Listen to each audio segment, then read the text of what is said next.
Welcome back to Social Life in Peel. I'm Jaimie Reynolds, and in the studio joining me are the three ladies from A Child's Voice Foundation.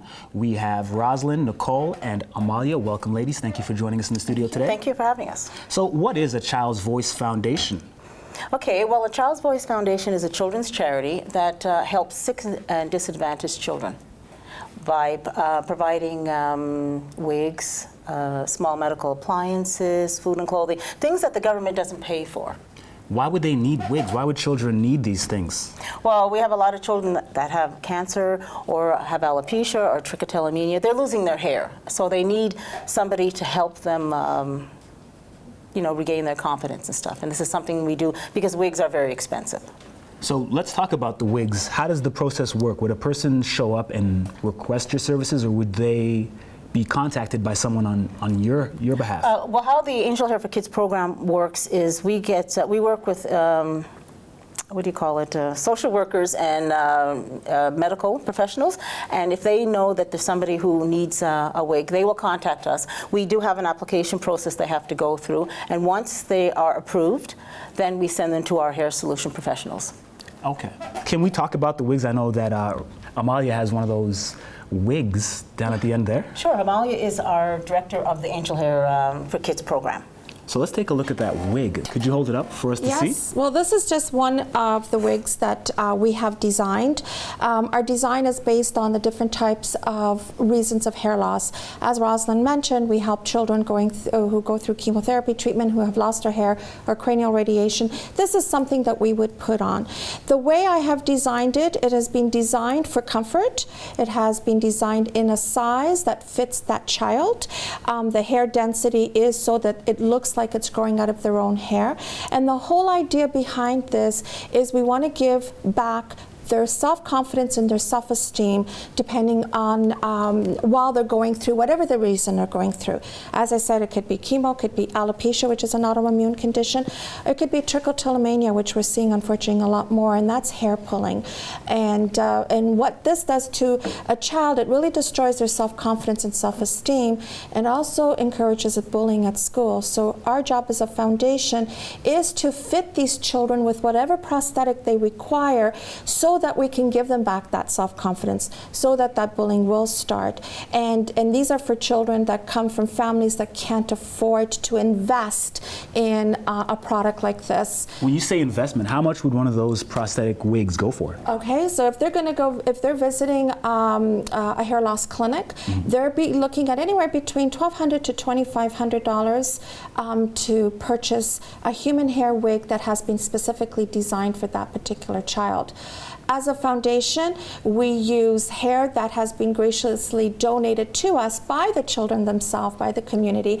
Also the fundraising that these kids do for us to make this wig, because even though the hair is donated to us, we still have to pay the manufacturing of these wigs. So we do require the funding that is crucial to keep these children into hair. And what would make that wig any different from, let's say, a cosmetic wig that a person can go to a beauty store and pick up ordinarily? Well, it's fitted for them. It allows that child to sleep in it, to swim in it, shower in it, play in the playground, and be secure that it's not going to fall out. It will look like it's growing out of their own scalp. And that's what we need to do, because wearing a wig on a daily basis, especially when it's on a bald head, it's very uncomfortable. So what we try to do is design it so it is very comfortable, so that that child does feel like themselves again. So what we want to do is not let her feel like she's got anything on her head, and make it feel like it's her own hair back. And is it specifically children or little girls, or all types of kids? Well, we look after, the foundation looks after children we've looked after as young as 4, and we go up to to age 19. Wonderful. And Nicole, what's your role with A Child's Voice Foundation? Where do you fit in? I'm actually the social media coordinator, so I manage all the social media networks. We are on Facebook, Twitter, Instagram, Pinterest, Google+, YouTube, so you can check us out there. Yeah. And I see you brought a T-shirt along with you. What's that about? We did. So we actually have these T-shirts available for $10. You can donate $10 and receive a T-shirt. We have kid sizes and also adult sizes as well. You can call our office to order one. Wonderful. Now, Amalia, Yes. you mentioned that those wigs also help in the self-esteem rebuilding process for those who have lost their hair for a number of reasons. Have you encountered any testimonies from a child who said, you know what, this has really changed, really deeply affected my life? Yes. If it's not coming from the child, it's coming from the parent, and it's coming from the schools as well, that it has allowed that child to just be themselves again.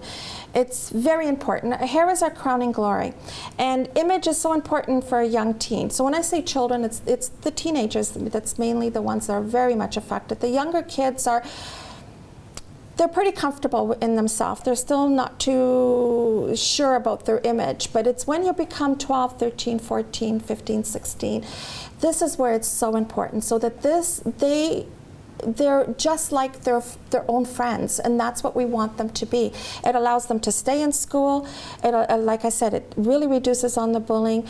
Our job as a foundation also is to educate the industry, the education industry, to what it's all about. What does it mean for a child to have lost their hair for whatever the reason is, and talk to the students themselves. So that if they have a classmate that going through chemotherapy, and all of a sudden they're seeing patches on the scalp because of the alopecia that's starting, or that girl that is pulling her hair for whatever the reason is, to not ridicule them, to help them through that, and that is one of our main mandate in our foundation, is not only to provide a product, but also to provide the education that goes behind it. And how long would it take for you guys to custom make one of those prosthetic wigs? It takes about 10 to 12 weeks. Wow, why so long? It's all handmade. They have to make the mold based on the template that I have provided them, and every hair has been hand knotted on that. Every single hair? Every single hair. So when you brush it and look at it, it looks like there's a scalp. They could do a ponytail with it, pigtails with it. It looks like it's growing out of their own head. And if I get this right, it's completely free, or you guys cover the costs? We cover the cost. We cover the cost. Thank you to the donations that are given to us. And how long would one of those prosthetic wigs last? Well, with good care, and we go through the whole washing instructions with both the child and the mother, they should be able to get a year. Now, if that child has alopecia or has trichotillomania, we will replace that wig once a year, provided they still qualify and they go through the foundation to be requalified again. So we will look after that girl or boy, whoever it is, right up to the age of 19. Wonderful. So what is the qualifying process? What do you have to be to qualify? Basically, it's your income. Anybody who makes less than about $62,000 a year can come to us and have no insurance. But also one thing Amalia does design is not everybody's going to get a full wig. We may have a child that needs a partial. And we will also, Amalia designs that, what the child needs. Maybe they need something just on the top.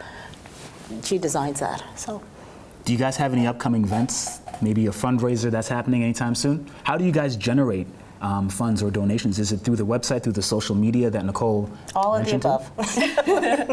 We will be having a cut-a-thon later on in the year. I think we're looking at June, and we're looking at some salons to help us to put that together for us. So we do rely on the community to help us. Now, before we get going, you guys do another program, which is a kids. Oh, the Kids Lifeline. A Kids Lifeline. Yes. We're not going to get too much into that, but briefly, tell us what that's about. Well, that helps families who are having financial difficulties and have a sick child and need, like I say, small medical appliance, specialized food and clothing, specialized medication, things that the government or insurance companies don't pay for. Wonderful. Well, that's all the time we have in the studio today. I want to thank you girls for joining us. Stay tuned. We have an exciting segment of Beast Mode where Declan talks to some female bodybuilders. You can't miss it. Check it out.